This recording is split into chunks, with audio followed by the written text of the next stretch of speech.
Welcome to Closing Arguments. I'm Vinnie Politan. We're going to begin with some breaking news. Please sit down. Get ready, folks, because this is the Class 4 felony. Class 4 felony that will not end. I am talking, of course, about Jussie Smollett. Jussie Smollett, who you saw right here on Court TV, being convicted of a hate crime hoax.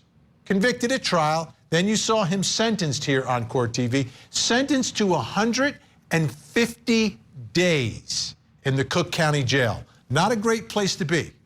One of the roughest, toughest jails in the entire country. But that was his sentence. Now, you remember watching it here on Court TV, that sentencing. At the end, something happened that is very significant, kind of went under the radar a little bit, but really important for the breaking news that is happening tonight. So I want to take you back inside the courtroom, pay close attention, especially to his attorneys. Yes, Judge. Yes, Ms. Mill. The defense would wish to present a motion to reconsider sentence and file it in Stanter. It is timely filed. Thank you, Judge. And let me say, I've obviously considered the sentence at great length. And it's timely filed, so it's preserved for purposes of appeal. Motion to reconsider sentence is respectfully denied. All right, defendants remanded to the custody of sheriff. Court is adjourned. I am not suicidal. Stop laughing about black. I am not suicidal, and I am innocent. I could have said that I was guilty a long time ago. Okay, there was another moment where the two attorneys at the end asked the judge to suspend the sentence while the appeal was pending. Then they asked for a stay of the sentence pending the appeal.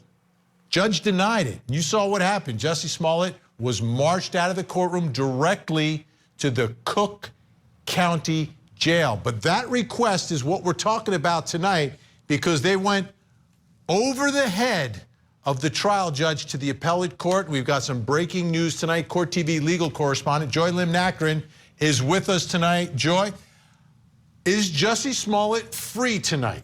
We don't know yet if he's actually free, but he is ordered to be freed, I should say. The appeals court ultimately agreed with his attorneys. As you said, his attorneys went over the head of the trial court judge, and they filed that appeal. Their argument essentially has two components. One is that if he actually serves that 150-day jail sentence, pending the appeal, then he would have done the whole thing by the time that the appeal is complete, right?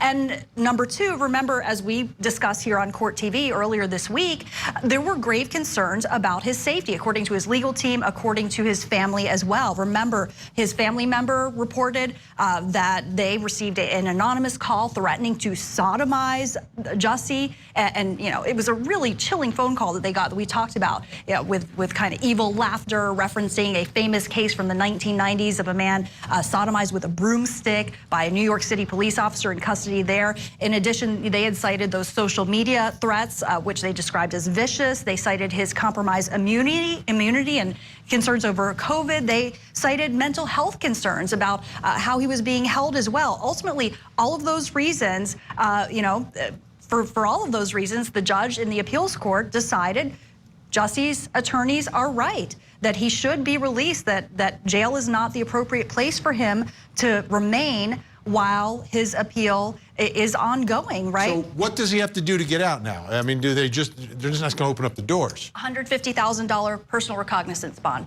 Okay, so actually he can just walk out the door, and if he doesn't show up, then he owes him money. So can that, and it may happen tonight? Is there anything happening later? I understand there's a press conference. There's a press conference, and of course you're going to have it live here on Closing Arguments, because we're expecting that's going to happen in the next 25 minutes. In fact, we've been in touch with the attorney for Jussie, of course. Still not clear if he's, maybe still in jail, maybe he's being processed and going on his way out. Maybe he's already out, but we'll find out very soon. Yeah, he may show up at that press conference. I think he will with his team. He's spoken before. That's a good point. And certainly, he is an actor, so he knows a bit about drama. Absolutely. Joy Lim-Nakrin, thanks so much. Big breaking news tonight. Let's bring in our think tank. Joining us tonight in Atlanta, Georgia, criminal defense attorney Eklund Mercy In Los Angeles, California, former federal prosecutor Nima Rahmani, and in Phoenix, Arizona, criminal defense attorney, the attorney who represented Jodi Arias and the author of the book series, a great read, Trapped with Miss Arias. Kirk Nurmi is back with us. Great to see everyone tonight. What is going on here? I mean, I watched it with my own eyes. He was convicted. The judge was very specific about serving the sentence after watching and witnessing the entire trial. Eklund Mercy, is this a case of privilege tonight that we're talking about? Is this privilege? No, the judge was wrong. The judge was wrong, and it was egregious. Jussie Smollett has no criminal history. So, yeah, he lied to police officers. If everybody who lied to the cops went to prison, we wouldn't have enough room. So he also added on probation and there was retribution. So he gets to pay the city back. But you're also going to put jail time on top of it. It's egregious, and it was really bad. It's just really inconceivable. The man doesn't have any criminal history. It wasn't a violent act. But they're not throwing out the sentence. They're saying he doesn't have to serve his sentence until after his appeal. Yes, there are thousands and thousands of inmates across this country who have pending appeals who are sitting in the can. But it's a non-violent offense, and I also have done that, in which you make a motion for a bond pending appeal. It's very normal, and it happens often. And it makes no sense, because if the sentence may potentially be shorter, then it takes time to appeal. It doesn't even make any sense. So I think the attorney did it right. So if he had gotten a 5 years, a 15-year sentence, which was the max, then he shouldn't have been left out, but because he got less of a sentence, they let him out. It's interesting. No, you still can make that motion for a bond pending appeal. He has no criminal history, Vinny. There's no criminal history. This is the first time. Nobody died. Yeah, I think he had a DUI. I think he had a DUI in California, maybe, but that's not a crime. He has no criminal history, no criminal history. And listen, we already know where he's at. He can't leave. Everybody knows his face.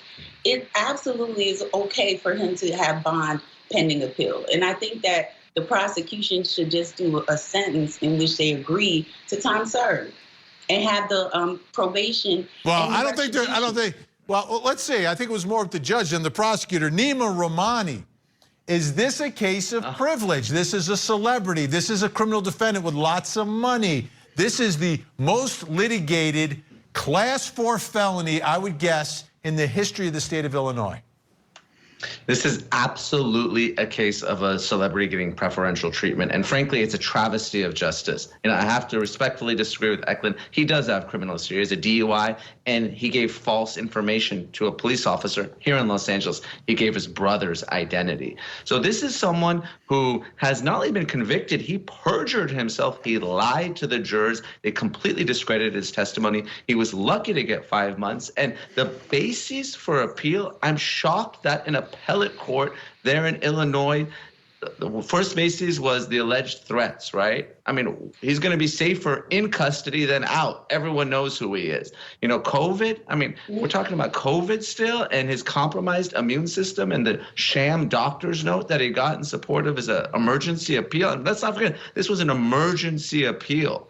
You know, there's no legal basis. There's no abuse of discretion. And really, the last argument that by the time the appeal went through the normal course that he already would have served his time, we all know that's not a legal basis for him to get bond post-conviction. There's no presumption of innocence. And frankly, his bond amount is literally the amount that he owes the Chicago Police Department and City of Chicago, and now he's not paying that either. I'm really disappointed. And those 2 out of 3 appellate justices tonight, I can't wait to read the dissent from the one reasonable judge.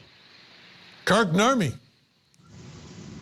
Well, Vinny, if there's any privilege, it comes from his money. But I'm going to disagree with Nima and Eklund and kind of take the middle ground here, because I think this appeal, this ruling to let him out, pending appeal, I should say, makes sense.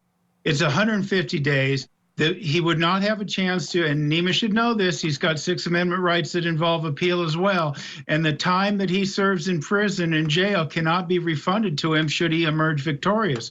So he has every right to challenge his conviction as well as the sentencing. And that time he serves in there cannot be refunded. So if there's any privilege, it certainly comes from the money of having attorneys that can advance this. But it just makes sense. And underlying this opinion, whatever we read in it, is going to be the idea that at least two of these justices believe that there's some merits to his appeal.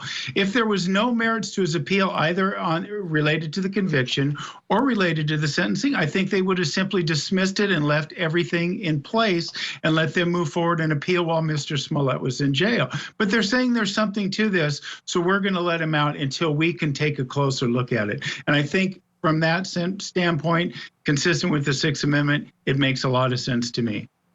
Eklund, I know you're itching to respond to all this. Go ahead.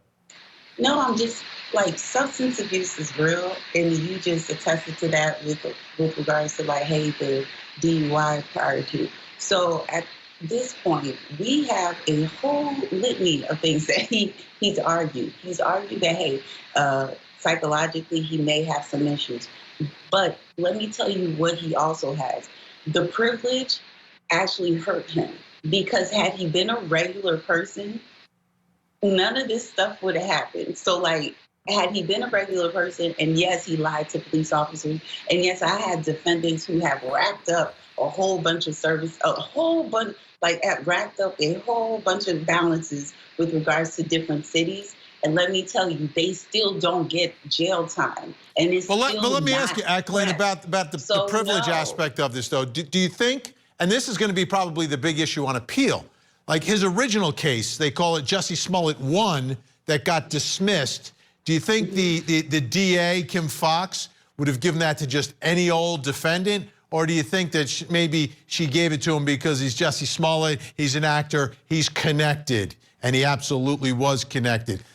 Because that's going to probably be the best issue he has on appeal, is that the original prosecutor, before they had to bring in a special prosecutor, wasn't giving favors and just dismissing things with no consequences, let it go. So his privilege helped him off the beginning, because the original dismissal was because of his privilege.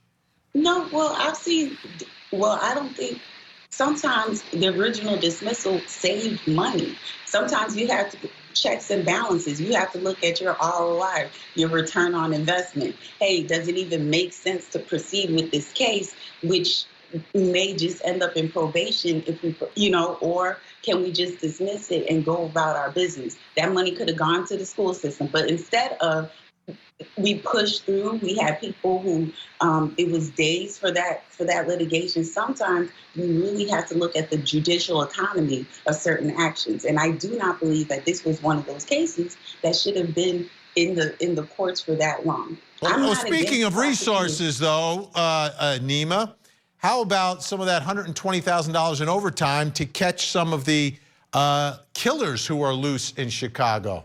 Right? I mean, the time that they spent on this case, they weren't spending on something else because of the spotlight that was put on this case by Jussie, by being so out in the public light, going on the interviews, putting the pressure on, and shaming the city of Chicago and shaming the Chicago Police Department for not catching these two racist men who were walking through the streets of Chicago with a noose looking to lynch a black man.